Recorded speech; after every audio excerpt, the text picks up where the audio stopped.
सवाल हमारे हुए थे कौन सा साधारण ब्याज करना है आज। क्या करना है? साधारण ब्याज। देखो कोशिश करते हैं बेटे, जिस तरह से एक साधारण ब्याज का सवाल रहता है, आप नवोदय का एग्जाम देने जाओगे 18 जनवरी को, तो उसमें एक सवाल जरूर मिलेगा, साधारण ब्याज से संबंधित सवाल आपको मिलेगा। तो पूरा लगवा देता हूँ मैं साधारण ब्याज, सवाल को सुनना है और तेजी से उसको सोल्व करना है। ठीक, टाइप नंबर 1 लिखो। एक बैंक किसी व्यक्ति को 40,000 रुपए, एक बैंक किसी व्यक्ति को 40,000 रुपए 5% वार्षिक दर से, 5% वार्षिक दर पर 3 वर्ष के लिए उधार देता है, 3 वर्ष के लिए उधार देता है।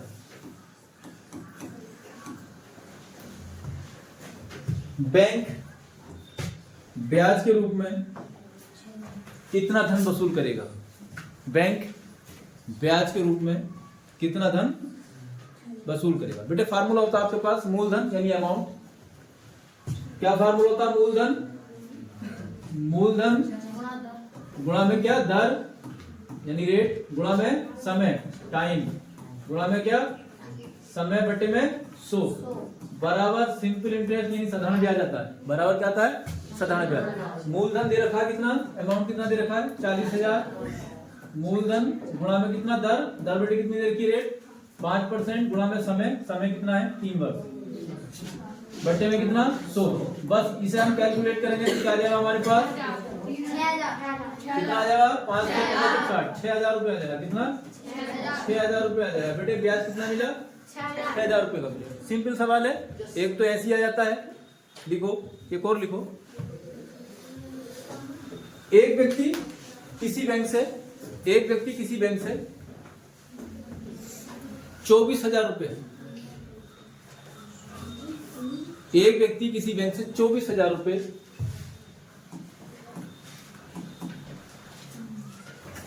5% वार्षिक दर से, 5% वार्षिक दर से उधार लेता है। 4 वर्ष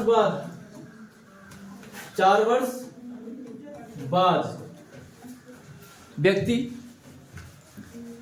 कितना धन दे? 4 वर्ष बाद व्यक्ति कितना धन दे जो ऋण मुक्त हो जाए, जो ऋण मुक्त हो जाए। तो बेटे यहां पे क्या पूछा है? ऋण मुक्त हो जाए। तो ऋण मुक्त कब होगा? जब ब्याज दे दे और जो अमाउंट लिया वो दे दे। यानी क्या दे दे? मिश्र धन दे दे। क्या दे दे? मिश्र धन। यानी ब्याज वाला जो अमाउंट है वो देना है और प्लस जो उसने ले रखा है दोनों देना, तो वो ऋण मुक्त होगा। तो आप पहले ब्याज निकाल दो वो इसी फार्मूले से। मूलधन बेटे कितना? 24,000 गुणा में दर, दर कितनी? 5 गुणा में समय कितना? 4 वर्ष बटे में कितना? 100। बेटे ये क्या निकल के आएगा? ये तो ब्याज निकल के आएगा। अब इसमें जो अमाउंट लिया था ना वो और जोड़ दो, जो अमाउंट लिया वो और जोड़ देंगे। कितना आ जाएगा? देखो 24 पंजे 120, 120 की जब गुणा करेंगे 4 से तो 12 चौक 48। कितना आया ये? 4800। 4800 तो बेटे ब्याज आया। अब ऐसा थोड़ी है कि 24,000 रुपए ले और 4800 में निपट जाओगे। बेटे 2400 ये देने पड़ेंगे, वो सॉरी 4800 ये देने पड़ेंगे प्लस 24,000 आपको और देने पड़ेंगे जो लिया था। यानी ब्याज प्लस आपको ये 24,000 और देने पड़ेंगे, तो आप क्या होंगे? ऋण मुक्त हो जाएंगे। ठीक है, यानी आपको क्या निकालना था? मिश्र धन निकालना था। बात समझ में आई? चलिए एक सवाल और लिखो। एक व्यक्ति किसी बैंक से 50,000 रुपए उधार लेता है। एक व्यक्ति किसी बैंक से 50,000 रुपए उधार लेता है 7.5% वार्षिक दर से, 7.5% वार्षिक दर से 4 वर्ष बाद कितना धन दे जो ऋण मुक्त हो जाए? कितना धन दे जो ऋण मुक्त हो जाए? कितना आया आंसर? किसका आया? जल्दी बताओ कितना आया? नहीं आया?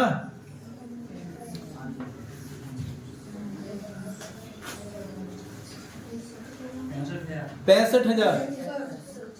आप सोल्व करके बताएं 65,000 सही है गलत है, कमेंट करके बताना है। आंसर आया इनका 65,000। नेक्स्ट क्वेश्चन लिखो।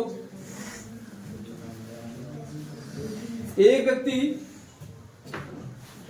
किसी बैंक से कुछ धन 5% वार्षिक दर से उधार लेता है। कुछ धन 5% वार्षिक दर से उधार लेता है। 4 वर्ष बाद ब्याज के रूप में 1,600 रुपए देता है। 4 वर्ष बाद ब्याज के रूप में 1,600 रुपए देता है। धन क्या था? फार्मूला वही मूलधन गुणा दर गुणा समय बटे 100। तो आपको क्या निकालना? आपका मूलधन निकालना। क्लियर है? कितना आ गया? 8,000। Very good. नेक्स्ट अगला क्वेश्चन है, एक व्यक्ति किसी बैंक से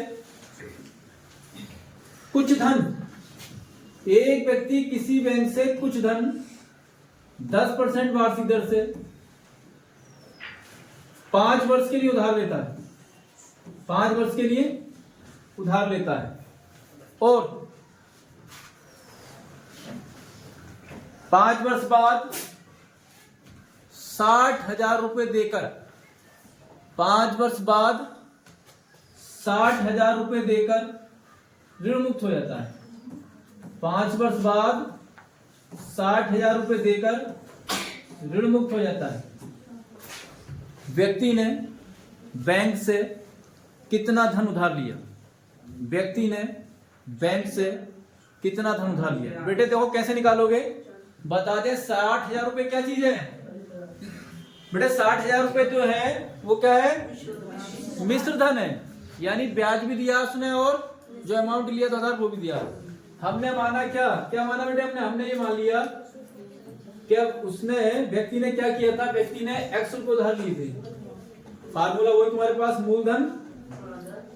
मूलधन गुणा में क्या? दर गुणा में समय बटे 100। ये तो ब्याज होता है ना। अब 60,000 रुपए वापस दिए तो इसमें से मूलधन घटा दो, ये भी ब्याज हो जाएगा। वापस दी गई कीमत यानी टोटल ऋण जो दिया उसमें से मूलधन घटा दो, ये भी ब्याज हो जाएगा। बस इसको कैलकुलेट करना है। कैलकुलेट करके क्या निकालना है? x की वैल्यू निकालनी है। क्या निकालनी है? तो कितना आया बेटे?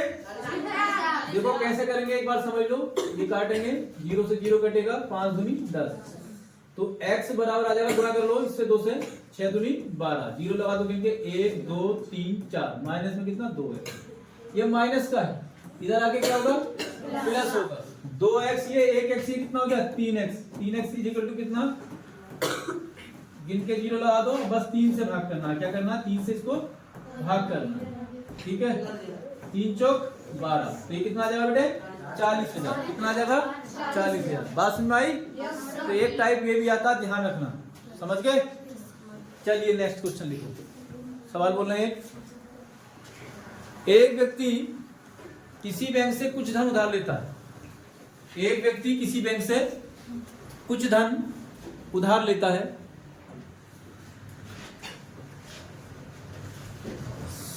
7% वार्षिक दर से 7% वार्षिक दर से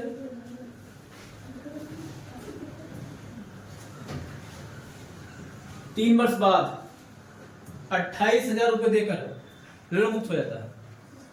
3 वर्ष बाद 28,000 रुपए देकर ऋण मुक्त हो जाता है।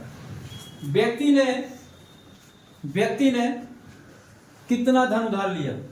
व्यक्ति ने कितना धन उधार लिया? बेटा कितना आया?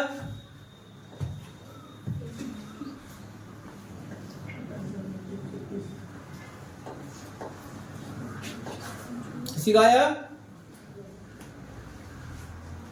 चलो इसे कैलकुलेट करके बताना है। किसी का आया क्या आंसर?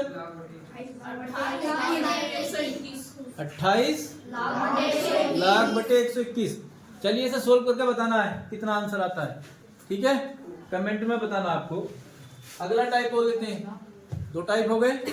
अब किस तरीके से मिल सकता है? लिखो, एक और लिखो।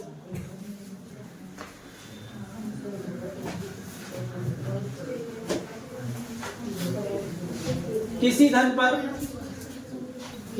पर 5% वार्षिक दर से, किसी धन पर 5% वार्षिक दर से,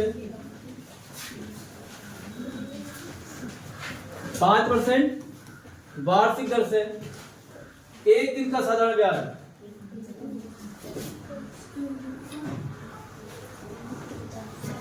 एक दिन का साधारण ब्याज 1 रुपए है। एक दिन का साधारण ब्याज 1 रुपया। ये राशि कितनी, ये राशि कितनी है, कितना आया 7300। Very good. देखो बेटे एक दिन का आपको निकालना तो एक दिन को वर्ष बनाना पड़ेगा। एक दिन को क्या बनाना पड़ेगा, वर्ष। तो हमें ये बताओ एक दिन में कितने वर्ष होते हैं बेटे, एक दिन में वर्ष होते हैं 1/365, 1/365 ये एक दिन में वर्ष होते हैं। तो फार्मूला वही है, मूलधन गुणा में दर गुणा में समय। समय एक दिन था, अब ये बेटे वर्ष बना लिया इसका, ठीक है। ठीक है, बना लिया है वर्ष, गुणा में 100 रहते हैं, बस इसे कैलकुलेट कर लोगे अमाउंट आ जाएगा। क्लियर। अगला क्वेश्चन, किसी धन पर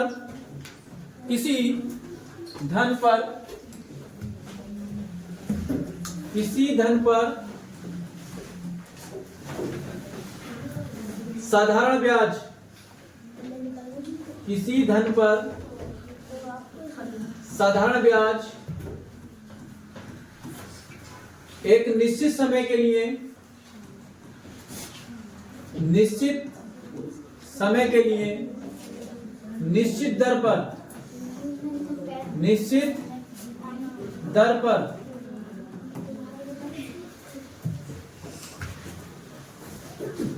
25/16 मूलधन का 25/16 गुना हो जाता है।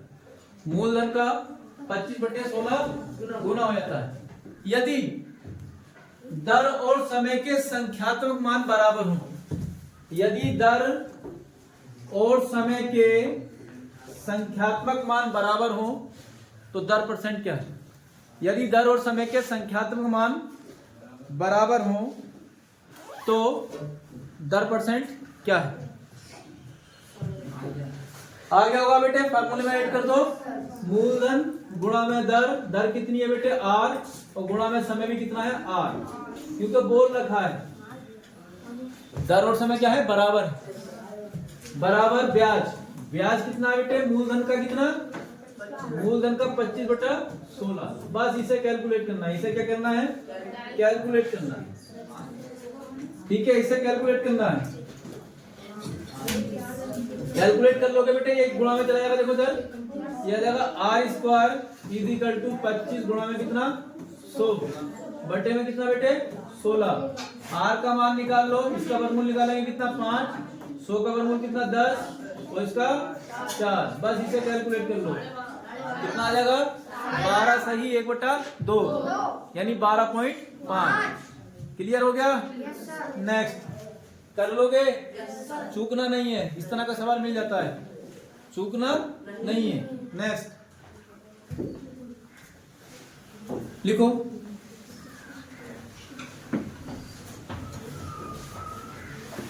कोई धन साधारण ब्याज की एक विशेष दर से, कोई धन साधारण ब्याज की एक विशेष दर पर, कोई धन साधारण ब्याज की एक विशेष दर पर 6 वर्ष में 2 गुना हो जाता है। 6 वर्ष में 2 गुना हो जाता है तो कितने वर्ष में 5 गुना होगा। तो कितने वर्ष में 5 गुना होगा बेटा, फार्मूला लगा दोगे क्या, n2 - 1 बटे में n1 - 1 इंटू वर्ष, इंटू क्या वर्ष। बस कैलकुलेट कर लेंगे, n2 का मतलब बाद में कितना गुना है, बाद में कितना गुना है 5, 5 - 1 पहले कितना गुना था 2, 2 - 1 गुणा में वर्ष कितने हैं बेटे 6। बस इसे कैलकुलेट करना, दर आ जाएगी। इसे कैलकुलेट करके क्या आ जाएगी, दर आ जाएगी। ऊपर कितना बेटा 4 और नीचे 1 गुणा में कितना 6, 4 से कितना हो गया बेटे 24। ठीक, 24 क्या आ जाएगी इसकी दर आ जाएगी। क्या वर्ष पूछा था? ठीक है, आगे लिखो। वर्ष पूछा ना, दर पूछी है। हाँ चलिए आगे लिखो।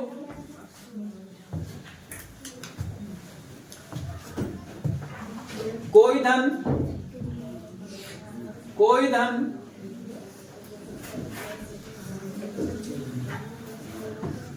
एक निश्चित ब्याज दर से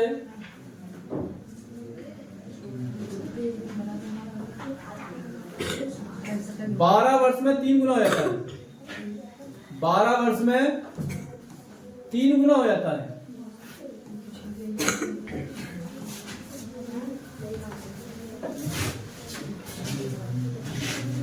तो कितने वर्ष में 9 गुना हो जाएगा?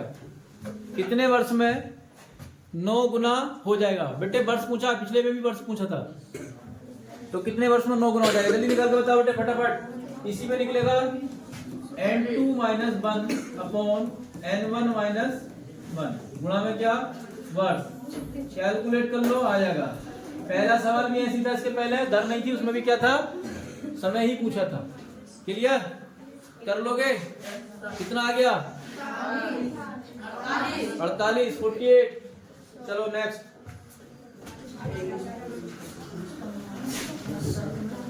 अगला सवाल है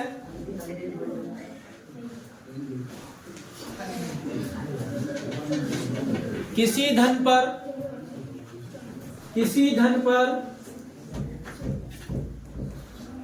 साधारण ब्याज, किसी धन पर साधारण ब्याज मूलधन का,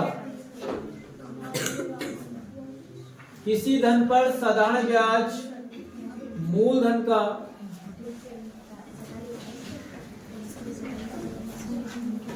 साधारण ब्याज मूलधन का 3 गुना हो जाता है।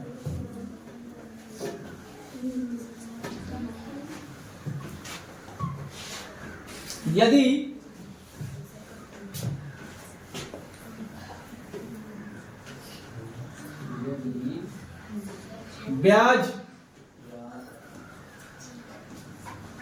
ब्याज दर 10% रही हो, यदि ब्याज दर 10% रही हो तो समय कितना था? तो समय कितना था बेटे? कैसे निकालेंगे समझ लो। आप जानते हैं मूलधन गुणा दर गुणा समय बेटे 100, तो आप उसमें भी रख के निकाल सकते हो। मूलधन बेटे कितना है x, दर कितनी आपको दे रखी है 10, समय आपको निकालना है बटे में 100 बराबर में साधारण ब्याज। बेटे 3 गुना हो जाता है ना मूलधन का। साधारण ब्याज 3 गुना हो जाता है या मूलधन 3 गुना हो जाता है? ब्याज 3 गुना होता है ना। तो बेटे ब्याज दिया तो घटाने की जरूरत नहीं है, ये कहेगा धन 3 गुना हो जाता है तो घटाना पड़ेगा। ठीक है, जब सीधा सीधा ब्याज दिया, ब्याज 3 गुना, साधारण ब्याज 3 गुना हो जाता है तो घटाने की जरूरत नहीं है। साधारण ब्याज मूलधन का 3 गुना होता है ना, तो 3x हो गया ये। सही है बेटे, यहां से क्या कटेगा, ये x कटेगा, किधर पहुंच जाएगा ये आ जाएगा 300 बटे 3 गुणा में 100 बटे में कितना 10। तो यहां से कैलकुलेट कर लोगे बेटे 30, कितना आ जाएगा 30 बार कर लोगे। एक और लिखो, देखो दूसरा सवाल बेटे कंफ्यूज करेगा इसमें, कैसे लिखोगे? लिखो किसी धन पर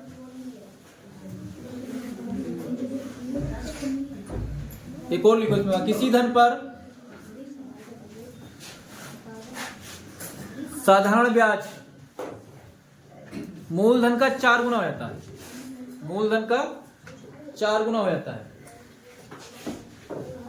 यदि दर 20% रही हो, यदि दर 20% रही हो तो समय कितना होगा? तो समय कितना होगा? कितना आया बेटे? जल्दी बताओ।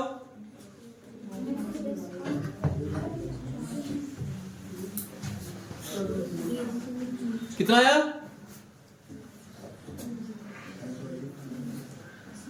20।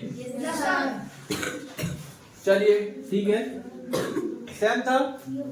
आप देखो इसी में अगर थोड़ा सा कन्वर्ट होता सवाल, कैसे होता लिखो। सवाल लिखो बेटे। कोई धन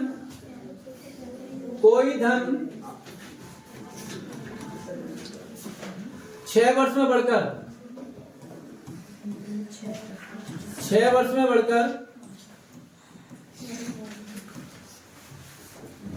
स्वयं का दुगना हो जाता है। स्वयं का दोगुना हो जाता है, धन हो जाता है बेटे दुगना। तो ब्याज की दर क्या है? तो ब्याज की दर क्या है?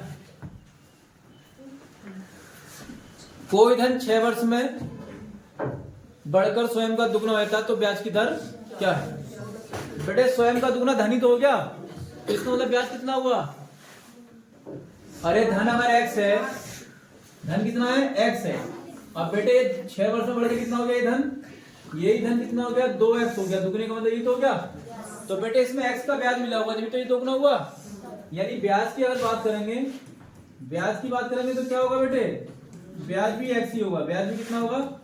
x होगा। 3 गुना होता तो ब्याज 2x होता, 4 गुना होता तो ब्याज 3x होता। समझ आई बात नहीं आई? अब बस वही फार्मूला, मूलधन गुणा में दर निकालनी है आपको, गुणा में समय है 6 वर्ष बटे में 100 बराबर में बेटे ब्याज। तो कैलकुलेट हो जाएगा, r बराबर आ जाएगा 100 बटे में 6, यानी 50 बटे 3। कितना आ जाएगा? 50 बटे 3%। या इसको ऐसे निकाल सकते हैं। कैसे? इसे निकाल सकते हैं n-1 गुणा में कितना? 100 बटे में वर्ष। दर पूछी हो तो बटे में वर्ष लिखेंगे, और वर्ष पूछा हो तो बटे में दर लिखेंगे। बस n का मतलब गुना है। कितने गुना होता है? 2 गुना होता है ना। 2 माइनस 1 गुणा में कितना? 100 बटे में कितना? वर्ष कितने? 6। तो वही आ जाएगा 100 बटे 6 आ जाएगा वही। तो बेटे ये टाइप याद रखना, ठीक। एक सवाल हो रहा है साधारण ब्याज का, बोल लिखो। कोई धन साधारण ब्याज की एक विशेष दर पर 3 वर्ष में बढ़कर 7200 और 5 वर्ष में 3 वर्ष में बढ़कर 7200 और 5 वर्ष में 7800 हो जाता है।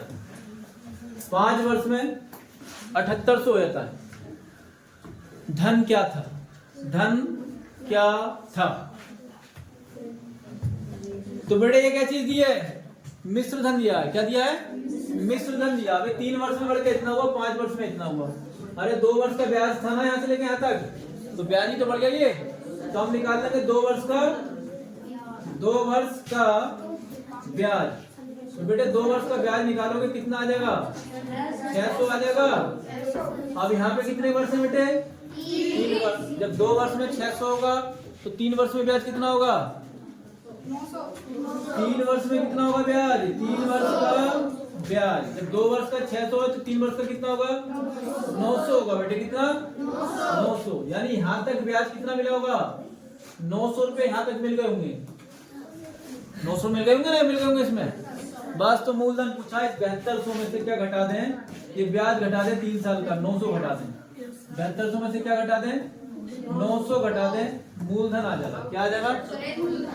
6300 आ जाएगा। कितना? तो 5 में आ गई भाई। 3 साल में बढ़ के इतना हुआ ना, तो इसका मतलब 3 साल का ब्याज भी होगा इसमें। बस 3 साल का ब्याज घटा देना। क्लियर है? ये आ गया बेटा मूलधन। ये क्या चीज आ गया? 6300। 6300 क्या चीज आ गई? मूलधन आ गया। क्या आ गया? मूलधन। मूलधन हमारे पास 6300 है। ठीक, अब हो सकता था दर पूछ लेता, तो फार्मूला वही लगा देते, मूलधन गुणा दर गुणा समय बटे 100 बराबर ब्याज। तो बेटे ब्याज अगर 2 वर्ष 2 समय 2 वर्ष ले लेते तो ब्याज कितना लेते, 600 लेते, निकल जाता सारा। चलो एक और लिखो, कोई धन 4 वर्ष में बढ़कर, कोई धन 4 वर्ष में बढ़कर 9000, 4 वर्ष में बढ़कर 9000 और 6 वर्ष में बढ़कर 6 वर्ष में बढ़कर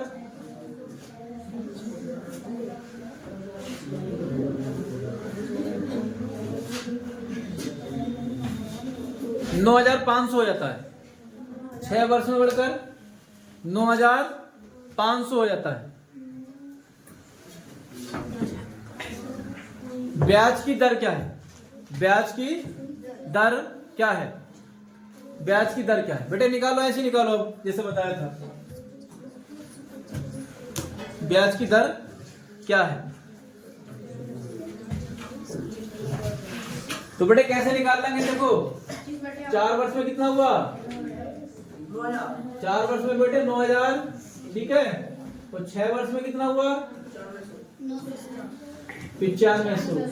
इसका मतलब ये हो गया 2 वर्ष का ब्याज मिला, 2 वर्ष का ब्याज बेटे कितना मिला, 2 वर्ष का ब्याज, 2 वर्ष का ब्याज मिला हमें कितना 500। बेटे 2 वर्ष में 500 मिला, 4 वर्ष में कितना मिलेगा, 4 वर्ष का ब्याज कितना होगा,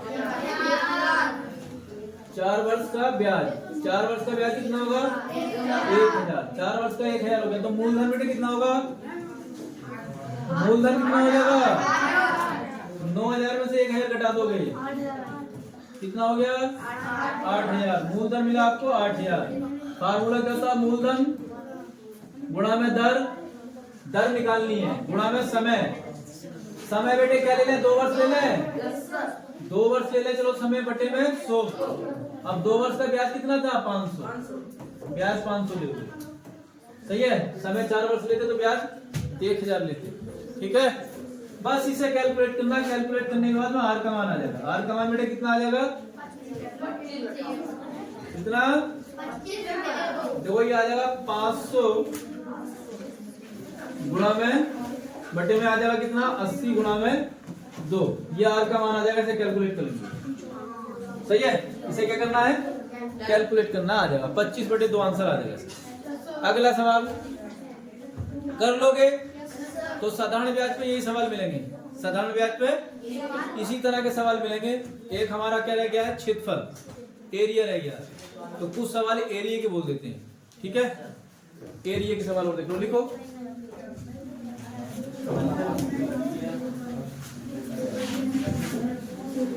एरिया पे लिखो बेटे सवाल कुछ लिखो। एक आयताकार खेत, एक आयताकार खेत की लंबाई और चौड़ाई का अनुपात 5:3 है, 5:3 है। एक आयताकार खेत की लंबाई और चौड़ाई का अनुपात 5:3 है। यदि इस खेत की लंबाई, यदि इस खेत की लंबाई चौड़ाई से 20 मीटर अधिक हो, लंबाई चौड़ाई से 20 मीटर अधिक हो, तो खेत का क्षेत्रफल क्या होगा, तो खेत का क्षेत्रफल क्या होगा बेटे, कितना अंदर है यहाँ 2 बराबर 20 है, 2 बराबर 20, 1 बराबर 10, 1 बराबर 10 होगा, तो बेटे 5 बराबर कितना निकलेगा 50। तो लंबाई बेटे कितनी है 50 मीटर है, ठीक है, और चौड़ाई कितनी होगी 30 मीटर। बेटे इन दोनों का अंतर कितना 2 बराबर किसके है 20 के है, तो 5 बराबर निकालोगे 50 के और 3 बराबर निकालोगे तो कितना 30 के। समझ में आ गई बात, क्लियर हो गई यहाँ से।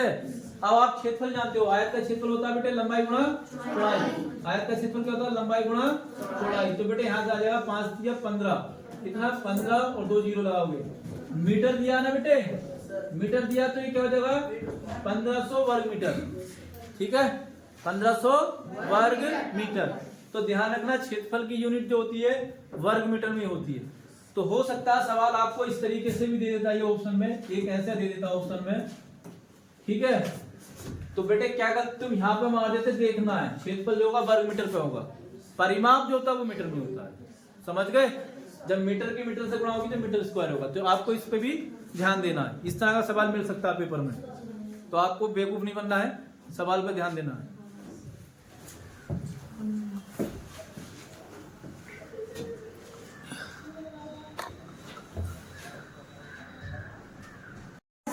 चलो इधर नेक्स्ट, एक आयताकार खेत जिसकी लंबाई,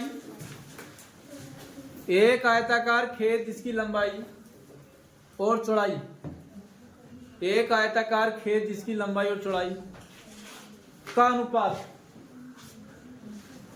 7:4 है। एक आयताकार खेत की लंबाई और चौड़ाई का अनुपात 7:4 है। यदि आयत की चौड़ाई लंबाई से 24 मीटर कम है, आयत की लंबाई चौड़ाई से 24 मीटर कम है, तो इस आयताकार खेत का परिमाप क्या होगा? तो इस आयताकार खेत का परिमाप क्या होगा? बेटे परिमाप के लिए फार्मूला क्या होता है? 2 लंबाई प्लस चौड़ाई, 2 लंबाई प्लस चौड़ाई। क्लियर? यहां से निकाल लोगे, यहां से क्या? तो बेटे कितना अंतर है इनका? 3 बराबर किसके? 24 के। तो 1 बराबर किसके? 8 के। यानी 8 7 56 लंबाई हो गई और 8 से 32 क्या हो गई? चौड़ाई। दोनों को जोड़ के 2 से गुणा कर दो। ये क्या आगा? ये मीटर में आगा। ये क्या आगा? बेटे मीटर आगा। ये वर्ग में नहीं आगा, ये खाली मीटर में आगा। Okay, next question. एक आयताकार खेत, अगला टाइप है एक आयताकार खेत जिसकी लंबाई 40 मीटर और चौड़ाई 30 मीटर। एक आयताकार खेत जिसकी लंबाई 40 मीटर और चौड़ाई 30 मीटर। इस खेत के चारों ओर फेसिंग की गई है, इस खेत के चारों ओर फेसिंग की गई है। फेसिंग करने का कुल खर्च क्या होगा यदि प्रति मीटर 8 रुपए खर्च हो? यदि प्रति मीटर 8 रुपए खर्च हो। हाँ बेटे, कौन कौन कर देगा? हाथ खड़ा करो।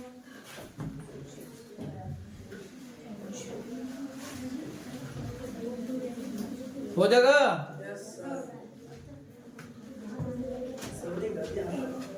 क्या निकलना है बेटे इसमें? क्या निकलना है? परिमाप यानी पेरीमीटर है। परिमाप निकलने के बाद में खर्चे से गुणा होनी है। परिमाप निकलने के बाद में कैसे? Very good. तो बेटे परिमाप निकालोगे 2, लंबाई कितनी है? 40, चौड़ाई कितनी है? 30 और खर्चा कितना है? 8। बस ये कैलकुलेट करना है, आंसर आ जाएगा।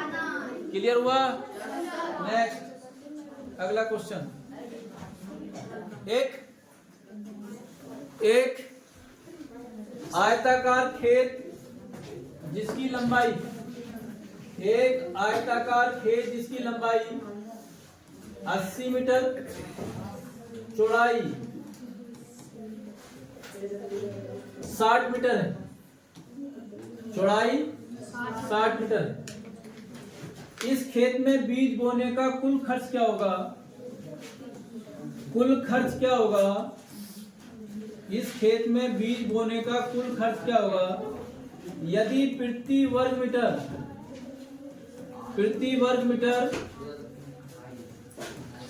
5 रुपए खर्च हो। प्रति वर्ग मीटर 5 रुपए खर्च हो। कितना आया 24,000। क्या निकलना बेटा क्षेत्रफल की खर्चे से गुणा हो जाएगी। एरिया निकालोगे और एरिया की मल्टीप्लाई कर देंगे किससे जो अमाउंट दे रखा है। क्लियर हुई बात? ठीक है। नेक्स्ट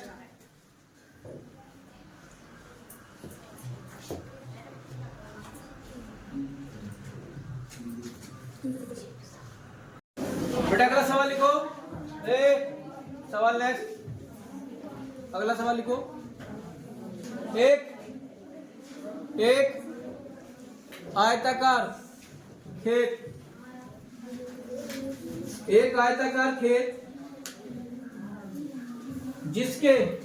जिसकी लंबाई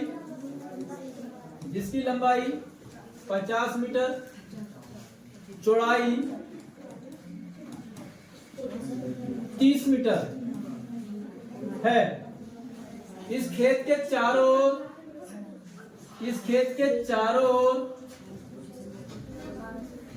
2 मीटर चौड़ा रास्ता है। इस खेत के चारों ओर 2 मीटर चौड़ा रास्ता है।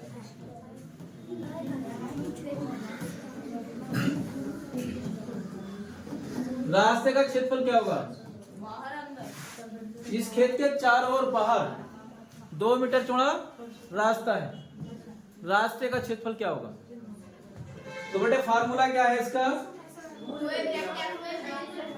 बता दें। 2a का मतलब क्या बेटा रास्ते की चौड़ाई इनटू लंबाई खेत की कितनी 50 प्लस 30 प्लस में 2a यानी 2 गुणा रास्ते की चौड़ाई। इसे कैलकुलेट करना रास्ते का क्षेत्रफल आ जाएगा। ये क्या आ जाएगा रास्ते का क्षेत्रफल आ जाएगा। क्या आ जाएगा बेटे रास्ते का क्षेत्रफल आ जाएगा। अब आज नहीं। नेक्स्ट एक आयताकार कमरा जिसकी लंबाई 9 मीटर, लंबाई 9 मीटर, चौड़ाई 6 मीटर और ऊंचाई 3 मीटर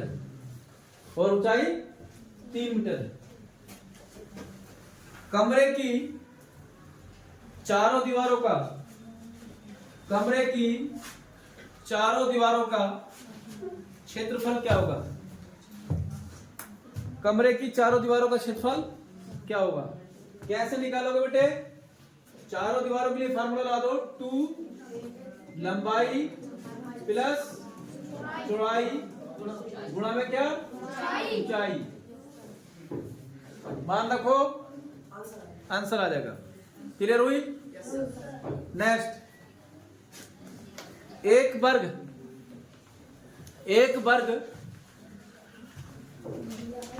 जिसके विकर्ण की लंबाई 12√2 सेमी है। एक वर्ग जिसके विकर्ण की लंबाई 12√2 सेमी है। एक वर्ग जिसके विकर्ण की लंबाई 12√2 सेमी है। इसका क्षेत्रफल क्या है ये आपको बताना है। तो बेटे विकर्ण की लंबाई होती है भुजा√2। विकर्ण की लंबाई क्या होती है भुजा√2। ये दे रखी है 12√2। ये खत्म। भुजा हो गई 12। भुजा कितनी हो गई 12 सेमी। 12 क्या सेमी। क्षेत्रफल होता है भुजा का स्क्वायर। क्या होता है भुजा स्क्वायर होता है क्षेत्रफल। तो 12 का स्क्वायर कर देंगे कितना आ जाएगा 144 वर्ग सेमी आ जाएगा। क्या आ जाएगा 144 वर्ग सेमी। क्लियर हुई बात? तो बेटे वर्ग के तो सारे फार्मूले याद है आपको? कर लोगे? ठीक। नेक्स्ट क्वेश्चन लिखो। एक समबाहु त्रिभुज जिसकी ऊंचाई 15√3 सेमी है। एक समबाहु त्रिभुज जिसकी ऊंचाई 15√3 सेमी है का क्षेत्रफल क्या होगा? का क्षेत्रफल क्या होगा? हाँ बेटे खुशी, जरा आओ निकल के।